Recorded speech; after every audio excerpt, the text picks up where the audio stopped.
What's going on? It's Roger. It's been a long day. I was supposed to go to Nissfest, but what happened was that my passenger side front tire felt loose, and every time I would turn, I would hear like a clunk.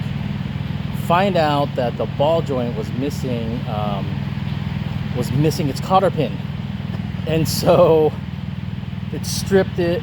The castle nut stripped the threads, and then I had to go get a ball joint compression kit and also a new ball joint. Thank God some of the shops had it in stock, but also a quick shout out to Hung, because that dude has helped me with all my cars, but he definitely helped me in this crisis of my ball joint being screwed up.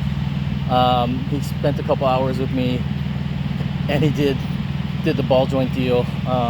Thank you, brother, so much. I owe you so much, because I either would have cannibalized my white car, or I probably would have I don't know. Yeah, anyways, today was crazy.